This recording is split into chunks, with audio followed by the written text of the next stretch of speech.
दोस्तों, ज्यादातर लोग अपने घर में या बैल्कनी में रेलिंग लगाते वक्त अक्सर धोखा खा जाते हैं, जिससे कि रेलिंग में लगाए गए पैसे और मटेरियल्स दोनों का नुकसान हो जाता है। इसको समझने के लिए 6 पॉइंट को जानना बेहद जरूरी है। नंबर 1, स्टील की रेलिंग्स में कौन कौन से ग्रेड के रेलिंग्स आते हैं और इसका थिकनेस क्या होता है। नंबर 2, घर या बैल्कनी के अंदर किस ग्रेड के स्टील को यूज करना चाहिए। नंबर 3, किन किन गलतियों के कारण ज्यादातर कंट्रैक्टर रेलिंग लगाते वक्त अक्सर लोगों को बेवकूफ बना देता है। नंबर 4, रेलिंग की ग्रेड को कैसे चेक कर सकते हैं।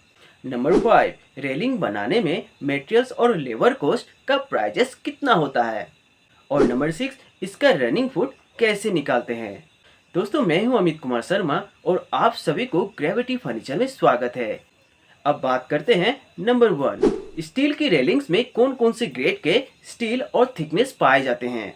दोस्तों, रेलिंग बनाने के लिए 202, 304 और 316 ग्रेड के स्टील को यूज किया जाता है। 202 ग्रेड के स्टील में धूप और बारिश का पानी गिरने से बहुत जल्दी ही खराब हो जाता है और इसमें जंग भी लगना शुरू हो जाता है। इसीलिए जब भी आप 202 ग्रेड के स्टील को यूज करना चाहते हैं तो इसको रूम के अंदर वाले जगह पर ही यूज करना चाहिए। 304 ग्रेड के स्टील में धूप और बारिश का पानी का कोई असर नहीं होता और इसीलिए आप इसे अपने घर या बैल्कनी दोनों जगह पर इसे यूज कर सकते हैं। 316 ग्रेड के स्टील में धूप और बारिश का पानी का कोई असर नहीं होता, इसीलिए आप इसे भी अपने घर और बैल्कनी दोनों जगह पर यूज कर सकते हैं, पर इसका कीमत 304 ग्रेड के स्टील से ज्यादा होता है। अगर आपका बजट अच्छा है तो जरूर अपने रेलिंग्स में 316 ग्रेड के स्टील को यूज कर सकते हैं। दोस्तों, 202, 304 या 316 किसी भी ग्रेड के स्टील में आप लोगों को 3 तरह के गेज यानी कि थिकनेस देखने को मिलेंगे। 16 का गेज, 18 का गेज और 20 का गेज। 16 गेज की स्टील की मोटाई सबसे ज्यादा होती है, जबकि 18 गेज की स्टील की मोटाई थोड़ा मीडियम होती है और 20 गेज की स्टील की मोटाई सबसे कम होती है। इसीलिए 16 गेज की स्टील की कीमत सबसे ज्यादा होती है और 20 गेज की स्टील की कीमत सबसे कम होती है। अब बात करते हैं नंबर 2, घर या बैल्कनी में किस तरह के रेलिंग्स को यूज करना चाहिए। रेलिंग के लिए आपको 2 तरह के स्टील के पाइप देखने को मिलेंगे, सर्कुलर शेप और रेक्टेंगुलर शेप। सर्कुलर शेप वाले स्टील की कीमत कम होती है, जबकि रेक्टेंगुलर शेप वाले स्टील की कीमत थोड़ा ज्यादा होती है। दोस्तों, जब भी आप अपने घर में सर्कुलर शेप वाले रेलिंग को लगाते हैं तो इसको पकड़ने में काफी आसानी होती है, जबकि रेक्टेंगल शेप वाले रेलिंग में हाथों से पकड़ने का ग्रिप इतना अच्छा नहीं होता। इसीलिए दोस्तों, जब भी आप अपने घर में या बैल्कनी में रेलिंग लगवाना चाहते हैं तो 304 ग्रेड का स्टील को ही यूज करना चाहिए और इसकी मोटाई लगभग 16 गेज की होनी चाहिए। दोस्तों, जिंदल कंपनी का स्टील काफी अच्छा होता है और आप इसे अपने रेलिंग में यूज कर सकते हैं। नंबर 3, किन किन गलतियों के कारण ज्यादातर कंट्रैक्टर रेलिंग लगाते वक्त अक्सर लोगों को बेवकूफ बना देते हैं।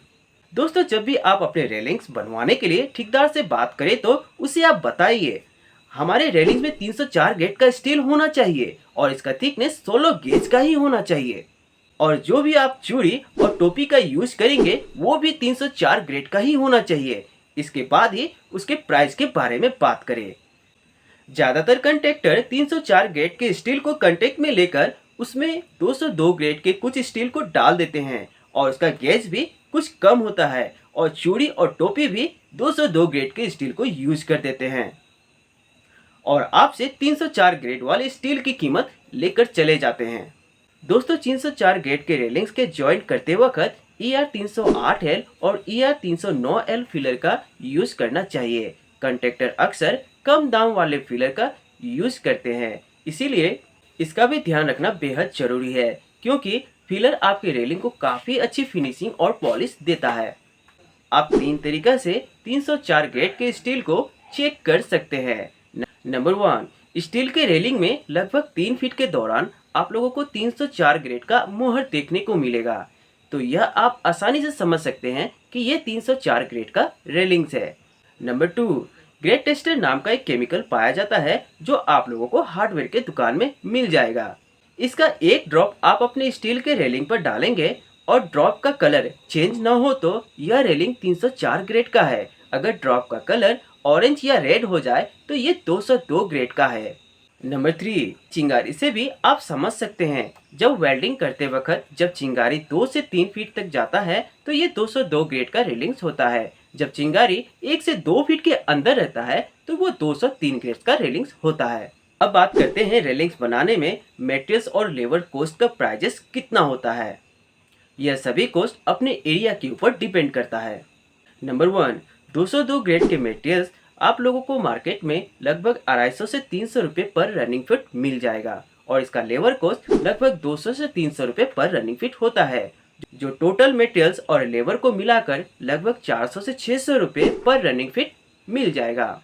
नंबर 2, 303 ग्रेड्स का मटेरियल्स आप लोगों को मार्केट में 350 से 500 रुपये पर रनिंग फीट मिल जाएगा और इसका लेबर कॉस्ट भी 200 से 300 रुपये पर रनिंग फीट होता है, जो टोटल मटेरियल्स और लेबर को मिलाकर लगभग 550 से 800 रुपये पर रनिंग फीट मिल जाएगा। नंबर 3, 316 ग्रेड के मटेरियल्स आप लोगों को मार्केट में 550 से 750 रुपये पर रनिंग फीट मिल जाएगा और इसका लेबर कॉस्ट लगभग 200 से 300 रुपये होता है, जिसका लेबर कॉस्ट और मटेरियल्स को मिलाकर लगभग 750 से 1050 रुपये तक होता है। दोस्तों, बात करते हैं आपके रेलिंग्स की रनिंग फुट को कैसे निकालते हैं।